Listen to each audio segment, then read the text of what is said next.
Hello everyone, हमारे हर एक video की अपडेट पाने के लिए सब्सक्राइब कीजिए हमारे चैनल लर्निंग ट्रिक्स को और प्रेस कीजिए बेल आइकॉन, जिससे आपको हमारी आने वाली हर एक वीडियो की नोटिफिकेशंस मिलती रहेंगी। Hello students, welcome to our channel learning tricks. Students, जैसे कि आप जानते ही हैं, अभी मैं आपको क्लास 11th के जो हिस्ट्री के चैप्टर्स हैं उसके क्वेश्चंस करवा रही हूँ, उसके एमसीक्यू सीरीज करवा रही हूँ। ठीक है, इससे पहले वाली जो वीडियोस हैं उसमें मैंने आपको जो हमारा चैप्टर 2 है उसके क्वेश्चन आंसर, उसके एमसीक्यू क्वेश्चंस करवाए थे। ठीक है, तो बच्चों आज मैं आपको करवाऊंगी जो हमारा चैप्टर 3 है हिस्ट्री के क्लास 11th का, 3 महाद्वीपों में फैला हुआ साम्राज्य। इसके क्वेश्चंस आपको करवाऊंगी, इसके इंपॉर्टेंट क्वेश्चंस करवाऊंगी। ठीक है, ये जो चैप्टर है वो एग्जाम्स की दृष्टि से बहुत ज़्यादा इम्पॉर्टेंट है। आज जो मैं आपको चैप्टर पढ़ाने वाली हूँ उसके जितने भी क्वेश्चंस हैं वो सारे के सारे आपके जो बुक्स हैं, जो एनसीईआरटी की आपकी बुक है उसी में से बनाए गए हैं। ठीक है, तो ये बहुत ज़्यादा इंपॉर्टेंट है, इसको बहुत अच्छे तरीके से लर्न कर लेना, बहुत अच्छे तरीके से इसको याद कर लेना, क्योंकि ये एग्जाम्स में बहुत ज़्यादा रिपीट होते हैं। इससे पहले अगर आपने हमारे पहले के वीडियोस नहीं देखे हैं, जिसमें मैंने आपको चैप्टर 2 जो है लेखन कला और शहरी जीवन के क्वेश्चंस करवाए हैं, आप वो हमारे पुरानी वीडियो में जाकर और जो हमारी क्लास 11 का प्लेलिस्ट है उसमें जाकर वो वीडियोस देख सकते हैं। ठीक है, मैंने डिस्क्रिप्शन में भी उसका लिंक दे दिया है और आप प्लेलिस्ट में भी जाकर वो वीडियोस देख सकते हैं। इसी तरीके से मैं सभी चैप्टर्स के जितने भी क्वेश्चंस हैं वो अपने चैनल पे करवाती रहूँगी, तो आप हमारे चैनल के साथ बने रहिएगा और इसको सब्सक्राइब ज़रूर कर लीजिए, ताकि आपको आगे आने वाली हर एक वीडियो के बारे में पता चलता रहे और आपकी पढ़ाई में कोई समस्या ना आए। तो ठीक है बच्चों, आज का सेशन स्टार्ट करते हैं। तो लेते हैं आज का पहला क्वेश्चन है, ईसा मसीह के जन्म से लेकर 630 ईस्वी के दशक तक यूरोप, उत्तरी अफ्रीका तथा मध्य पूर्व तक की 2 सशक्त राज्य कौन से थे? आपको यहाँ पे 4 ऑप्शंस दिए गए हैं, इसमें आपको एक राइट चुनना है। तो यहाँ पे हमारा जो राइट आंसर है वो है ऑप्शन ए, रोम तथा ईरान। ये 2 बड़ी शक्तियां थी उस समय। ठीक है, और इसमें जो भी रोम और ईरान के बीच में हमेशा आपसी झगड़े हुआ करते थे। ठीक है, ये दोनों समझ लो एक दूसरे के प्रतिद्वंदी थे, एक दूसरे से हमेशा इनकी लड़ाई चलती रहती थी, रोम तथा ईरान के बीच में। नेक्स्ट क्वेश्चन है, रोमन साम्राज्य में लेखन सामग्री के लिए निम्न में से किसका बहुतायत से प्रयोग किया जाता था? आखिर वो लोग लिखने के लिए किसका प्रयोग किया करते थे? ठीक है, तो इसका जो राइट आंसर है वो है ऑप्शन सी, पेम्पायरस पत्र। पेम्पायरस पत्र जो है वो एक तरीके से सरकंडे जैसा पौधा होता था जो मिस्र में नील नदी के किनारे पर मिलता था, इससे वो लोग लिखने का काम किया करते थे। ठीक है, तो यहाँ ऑप्शन सी हमारा राइट हो जाएगा। ये बहुत इंपॉर्टेंट क्वेश्चन है, पेम्पायरस पत्र वाला। रोमन साम्राज्य की उत्तरी सीमा का निर्धारण कौन सी नदी करती थी? तो इसका आंसर है राइन और डेन्यूब दोनों। ठीक है, जो हमारी राइन नदी है और जो डेन्यूब नदी है वो दोनों की दोनों रोम के सीमा को निर्धारण करती हैं। ठीक है, आगे चलते हैं। नेक्स्ट क्वेश्चन है, रोमन शासकों का किन जातियों से संघर्ष हुआ? रोमन राजा जो थे उनका किन किन जातियों के साथ संघर्ष हुआ करता था? ठीक है, तो इसमें पहला ऑप्शन जो है वो है हमारा गोथ, फिर है वेंडल, फिर है विसिगोथ। ये तीनों ही जातियां से इनसे रोमन शासकों का जो लड़ाई, जो युद्ध होता है वो होता रहा था। ठीक है, तो यहाँ पे जो हमारा राइट आंसर है वो जाएगा ऑप्शन डी, उपरोक्त सभी, यानी कि ये तीनों ही बिल्कुल राइट है। रोमन साम्राज्य और जनजातियों में संघर्ष के कारण क्या थे? ये जो इनके झगड़े हुआ करते थे इनके कारण क्या थे? ठीक है, तो ये पहला है इसमें व्यापार, फिर है बसना या फिर सैन्य भर्ती। ठीक है, तो व्यापार की वजह से भी वहां पे उनके झगड़े हुआ करते थे, वहां पे बसने की वजह से भी झगड़े हुआ करते थे उनके। ठीक है, और सैन्य भर्तियों की वजह से भी, ये तीनों ही कारण थे। तो यहाँ पे हमारा राइट आंसर है ऑप्शन डी, तीनों ही वजह थी इसकी। अगला है, रोम साम्राज्य में इनमें से कौन सा भाग शामिल था? जो रोम साम्राज्य है उसके अंदर ये कौन कौन से पार्ट आया करते थे? ठीक है, तो देखो इसमें पहला दिया है पश्चिमी एशिया, पश्चिमी एशिया का भाग आता था, तो ये बिल्कुल सही है। उत्तरी अफ्रीका का एक बहुत बड़ा भाग, ये भी सही है। यूरोप का अधिकांश भाग, ये भी सही है। तो इसका जो राइट आंसर है वो हमारा हो जाएगा ऑप्शन डी, उपरोक्त सभी। इन तीनों को ही मिलाकर ये तीनों की जो बाउंड्री है वो रोम साम्राज्य से टच हुआ करती थी। ठीक है, तो रोम साम्राज्य इन तीनों का ही भाग था, इसी वजह से इसको कहा गया है, इस चैप्टर का नाम है 3 महाद्वीपों में फैला हुआ शहर। वो 3 महाद्वीप यही थे। पहला तो जो था वो है हमारा एशिया, अफ्रीका और यूरोप, ये 3 महाद्वीप है, इसी से रोम साम्राज्य बिल्कुल घिरा हुआ था। रोमन साम्राज्य के पूर्वी भाग में कौन सी भाषा मुख्य रूप से बोली जाती थी? तो याद रखना, रोम का जो पूर्वी हिस्सा है वहाँ पे यूनानी लैंग्वेज बोली जाती थी। जो हमारी यूनानी लैंग्वेज है वो उसका यूज किया जाता था भाषा के तौर पे। रोमन साम्राज्य की पश्चिमी भाग में कौन सी भाषा मुख्य रूप से बोली जाती थी? तो जहाँ पूर्वी में यूनानी बोली जाती थी, वहीं पश्चिमी में लातीनी भाषा बोली जाती थी। ये दोनों ही जो लैंग्वेजेस थी वो रोम की भाषाएं थी, मुख्य भाषाएं थी। ठीक है, निम्नलिखित में से कौन सी एक नदी है जो रोमन साम्राज्य की सीमा बनाती है? उसकी सीमा को बनाती है वो। ठीक है, वो है हमारा ऑप्शन ए, जो राइन नदी है वो उसकी बाउंड्री पर है, वो उसकी सीमा बताती है। ठीक है, रोमन साम्राज्य की वह कौन सी प्रणाली थी जिसमें वास्तविक शक्ति सीनेट में निहित थी? तो ये थी प्रणाली बी, रिपब्लिकन। रिपब्लिकन यानी कि गणतंत्र। ठीक है, रोम ऐसा साम्राज्य था जहां पहले गणतंत्र व्यवस्था थी, लेकिन बाद में उसको हटाकर वहां पर राजा का सरकार, राजतंत्र व्यवस्था शुरू कर दी गई थी। सम्राट जो ऑगस्ट था उसके द्वारा वहां पे गणतंत्र हटा के राजतंत्र स्थापित किया गया था। ठीक है, तो ऑप्शन बी यहाँ पे सही है। जो सीनेट व्यवस्था थी ये पहले हुआ करती थी, मतलब गणतंत्र जब तक जो हमारा रोम है उसमें रिपब्लिकन, जब तक गणतंत्र व्यवस्था लागू थी तब तक सीनेट जो है उनका वर्चस्व बहुत ज्यादा था। लेकिन उसके बाद धीरे धीरे राजा ने सारी जो सत्ता है, सारा जो पावर है वो अपने हाथों में ले लिया था। सिकंदर यूनान के कौन से राज्य के शासक थे? तो ये थे यूनान में जो मकदूनिया है वहां का शासक था सिकंदर। यूनानियों को किसके नाम से पुकारा जाता था? चार ऑप्शन है यहाँ पे, यहूदी, रोमन, बेबीलोनियन या फिर हेलेनीज। ठीक है, तो इसका राइट आंसर है हमारा ऑप्शन डी, हेलेनीज है, उस नाम से पुकारा जाता था। क्वेश्चन है, रोम में गणतंत्र शासन व्यवस्था किस सम्राट ने समाप्त की?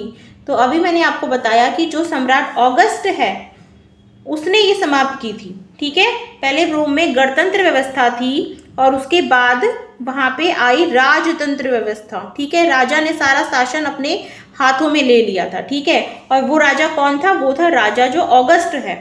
ठीक है, इसने सबसे पहले वहां पे राजतंत्र शुरू किया था।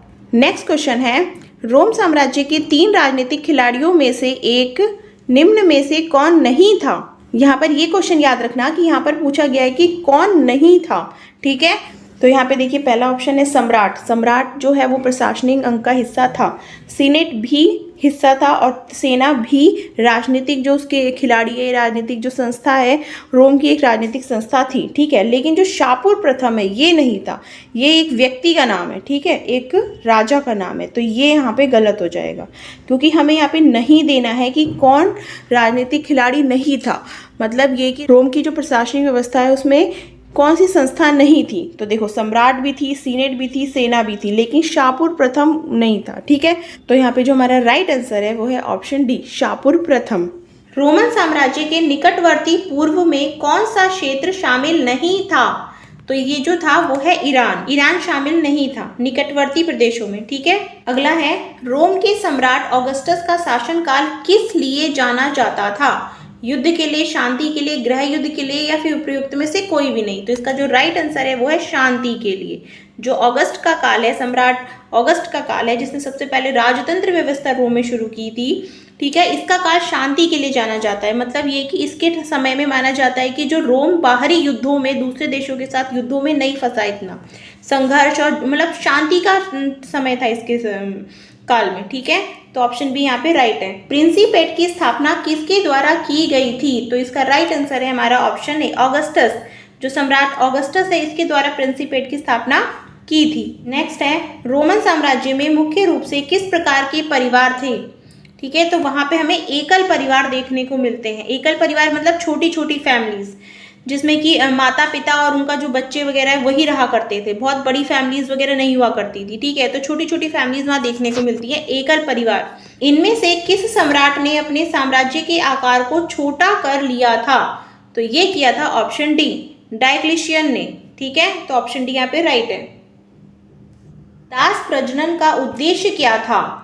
दास प्रचलन मतलब रोम में सबसे ज्यादा जो कार्य वगैरह जो देखने को मिलते हैं वो दासों के द्वारा करवाए जाते थे। ये दास जैसे मान लो कोई युद्ध में हार गए तो उनको वहां से हारे हुए लोगों के जो जगह है वहां से उन लोगों को लेकर आ गए। ठीक है, इस तरीके के लोगों को दास बनाया जाता था और भी डिफरेंट तरीके के लोगों को दास बनाया जाता था। ठीक है, तो ये जो दास प्रजनन का उद्देश्य क्या, इसका मतलब जैसे दास प्रजनन से दासों से और दास वगैरह पैदा करना, मतलब जो महिलाएं हैं वो अगर और उनके बच्चे होंगे तो वो भी एक तरीके से दास ही कहलाएंगे, वो भी अपने उन्हीं मालिक के लिए काम किया करेंगे। ठीक है, तो ये वहाँ के मालिकों के लिए बहुत ज़्यादा बेनिफिट था। ठीक है, तो यहाँ पे देखो पूछा गया है कि उसका उद्देश्य क्या था, दास प्रथा का उन्मूलन करना, ये तो बिल्कुल गलत है, ये बिल्कुल गलत है। अधिक से अधिक दास प्राप्त करना, ये इसका बिल्कुल राइट आंसर है। ठीक है, दास की दशा को सुधारना, ये भी गलत है, उनकी ऐसी कोई उन्होंने कोशिश नहीं की थी। डी है उपरोक्त सभी, ये भी गलत है। तो यहाँ पे ऑप्शन सी जो है वो हमारा बिल्कुल राइट है। इनका मेन मकसद था अधिक से अधिक दास प्राप्त करना। ठीक है, दासों से, दास जो महिलाएं वगैरह उनसे और ज्यादा मतलब और बच्चे पैदा हों, जिससे और ज्यादा दास वगैरह वो मतलब उनसे काम करवा सके। दिनारियस क्या था?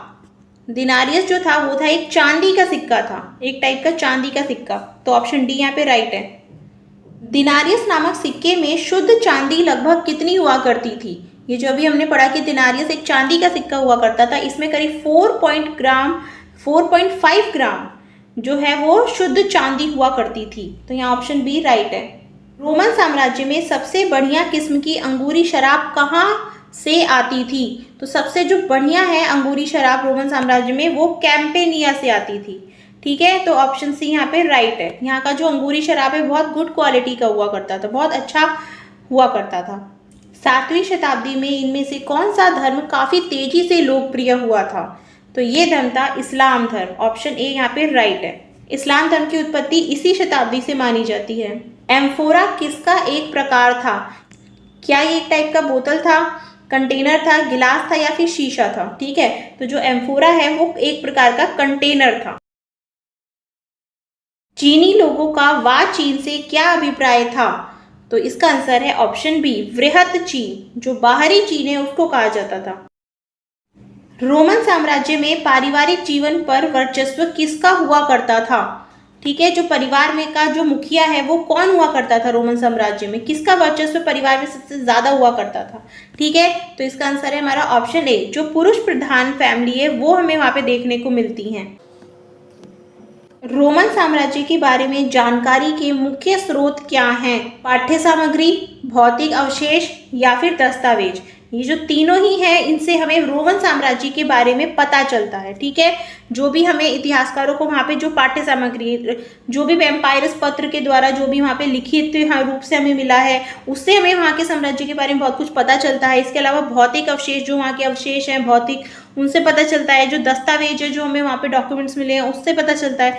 तो ये जो है इसका जो राइट आंसर है वो है ऑप्शन डी। ये सारे ही बिल्कुल राइट हैं।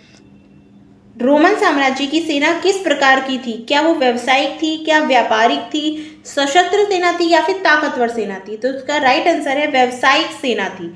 व्यावसायिक सेना का मतलब है जो सेना में काम किया करते थे उनको काम के बदले पैसे दिए जाते थे। ठीक है, मतलब उनको पे किया जाता था। ऐसा नहीं है कि उनसे जबरदस्ती काम करवाया जाता था और उनको कुछ नहीं दिया जाता था। ठीक है, ऐसा कुछ नहीं है, उनको पे किया जाता था। ठीक है, तो वो एक व्यावसायिक सेना थी जो पैसे लेकर काम किया करती थी। जैसे कि लोग काम करते हैं उसके बदले में उनको पैसे मिलते हैं काम करने के, उनको सैलरी मिलती है, उसी तरीके से उनको एक सैलरी दिया करते थे, वो सैलरी मिला करती थी काम के बदले में। सम्राट कॉन्स्टेंटाइन ने इनमें से कौन से सिक्के चलाए? तो जो कॉन्स्टेंटाइन थे उसने सॉलिडस सिक्के चलाए थे। तो यहाँ पे ऑप्शन ए बिल्कुल राइट है। वह रोमन सम्राट कौन थे जिन्होंने प्रांतीय उच्च वर्गों के उदय को मजबूत किया ताकि सीनेटरों को सैन्य कमान से बाहर रखा जा सके? तो इसका राइट आंसर है हमारा ऑप्शन सी, गैलिनियस जो थे वो उन्होंने ये कार्य किया था। नेक्स्ट है ईसाई धर्म रोमन साम्राज्य का राजकीय धर्म कब बन गया? ठीक है, तो ये बना था 4वीं शताब्दी ईसा पूर्व में, और इसको जो सम्राट कॉन्स्टेंटाइन है उसी ने ईसाई धर्म को बिल्कुल राजकीय धर्म बना लिया था। ठीक है, तो इसका आंसर है ऑप्शन डी, 4वीं शताब्दी में ये ईसाई धर्म राजधर्म बना था। रोमन शहरी जीवन में स्पेक्टुला नामक मनोरंजन शो कम से कम कितने दिनों तक हुआ? ठीक है, तो ये हुआ करता था कम से कम 176 दिन तक, 176 दिन तक ये मनोरंजन शो किया जाता था। On good and bad right के लेखक निम्न में से कौन थे? तो इसके जो लेखक है वो है हमारा ऑप्शन ए, गैलेन थे इसके लेखक। ठीक है, तो यहाँ पे हमारा ऑप्शन ए बिल्कुल राइट है।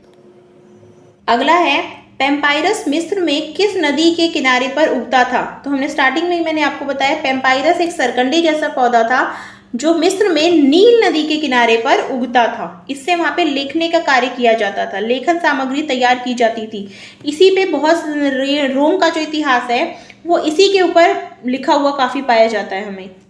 पार्थियाई के बाद ईरान पर किस राजवंश ने शासन किया? ठीक है, तो वो था ससानी राजवंश। ये राजवंश था, इससे रोम से बहुत ज्यादा झगड़े हुआ करते थे। ठीक है, मतलब जो रोम का जो राजवंश है वो रोम के जो राजा और ईरान का जो ससानी वंश है इनके बीच में झगड़े खूब हुआ करते थे।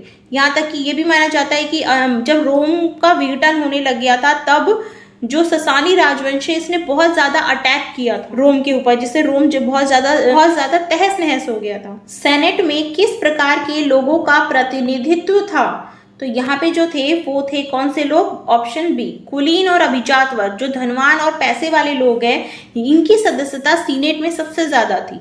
ठीक है, पूरा के पूरे जो सीनेट में ना वो जो पैसे वाले वर्ग है, जो पैसे वाले लोग हैं वही उसके सदस्य बन सकते थे, ऐसा उस वक्त रूल कर दिया गया था। ठीक है, उसमें गरीब लोग या फिर अगर टैलेंट के बल पर नहीं जा सकते थे आप, वहां पे आप पैसे के बल पे ही उसके सदस्य बन सकते थे। ठीक है, तो यहाँ पे ऑप्शन है बी, कुलीन एवं अभिजात वर्ग है उनका प्रतिनिधित्व ज्यादा था सीनेट में।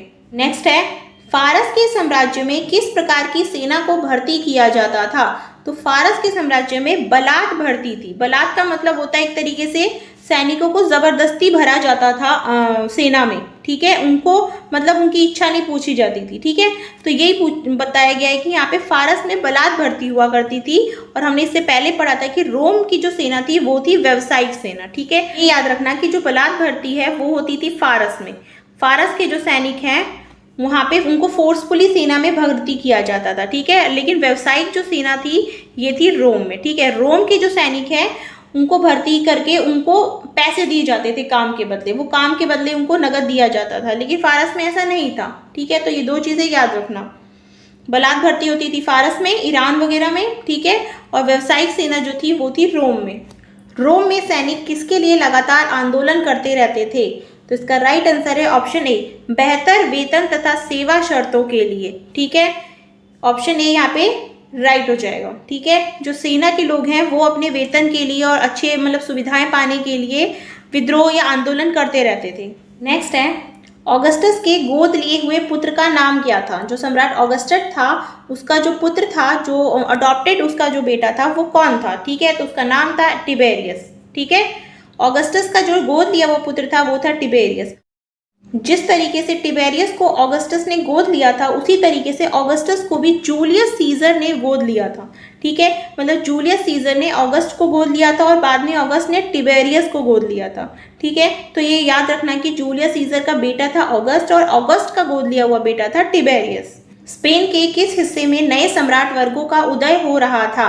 तो यहाँ पे राइट आंसर है वो है ऑप्शन बी, दक्षिणी जो इसका भाग है वहां पर हमें नए सम्राटों का उदय देखने को मिलता है। रोम में उस समय पुरुष की विवाह की आयु कितनी थी? वहां पे जो पुरुषों के विवाह के लिए आयु क्या निश्चित की गई थी? ठीक है, तो यहाँ पे हमारा जो ऑप्शन ए है वो बिल्कुल सही हो जाएगा, 28 से 29 साल और फिर 30 से 32 साल। ये जो एज थी वो मेल की मैरिज के लिए थी, निश्चित की गई थी। तो ऑप्शन ए यहाँ पे राइट है। रोम में महिलाओं की विवाह की आयु क्या थी? ठीक है, जो फीमेल्स है उनके विवाह के लिए वहां पे क्या आयु निश्चित की गई थी? तो वो थी 16 से 18 और 22 से 23 वर्ष। तो यहाँ पे जो ऑप्शन ए है वो बिल्कुल राइट है। विवाह किसके द्वारा नियोजित होते थे? यहाँ पे पूछा गया है जो रोम में विवाह वगैरह हुआ करते थे वो किसके द्वारा नियोजित हुआ करते थे? ठीक है, तो वो परिवार द्वारा, जो लड़का और लड़की के जो माता पिता है उनका जो फैमिली है, परिवार है, वो नियोजित किया करती थी। मिस्र में पैम्पायरस पर अत्यधिक मात्रा में क्या लिखे हुए प्राप्त होते हैं? जैसा कि हमने पढ़ा कि मिस्र में जो वहां का जो इतिहास है वो हमें पैम्पायरस पत्र पर लिखा हुआ देखने को मिलता है। ठीक है, तो वहां पे क्या देखने को मिलते हैं सबसे ज्यादा? तो वो है औपचारिक दस्तावेज और संविदा पत्र। तो यहाँ पे ऑप्शन ए हमारा बिल्कुल राइट है। अगला क्वेश्चन है, रोम में साक्षरता निश्चित रूप से किन लोगों में अपेक्षाकृत अधिक व्यापक थी? पहला है सैनिकों और फौजी अफसरों के, महिलाओं में, बच्चों में या फिर दासों में। तो इसका जो राइट आंसर है वो है हमारा ऑप्शन ए, सैनिकों और फौजी अफसरों में जो है इसमें सबसे ज्यादा साक्षरता देखने को मिलती है। मतलब ये लोग सबसे ज्यादा रोम में पढ़े लिखे लोग थे, एक पढ़े लिखे लोगों का वर्ग था। कौन सा? सैनिकों और फौजी अफसरों का। तीसरी शताब्दी के मध्य में बाइबल का कौन सी भाषा में अनुवाद हुआ, ये आपको बताना है। तो इसका आंसर है ऑप्शन ए, कॉप्टिक भाषा में उसका बाइबल का अनुवाद किया गया था।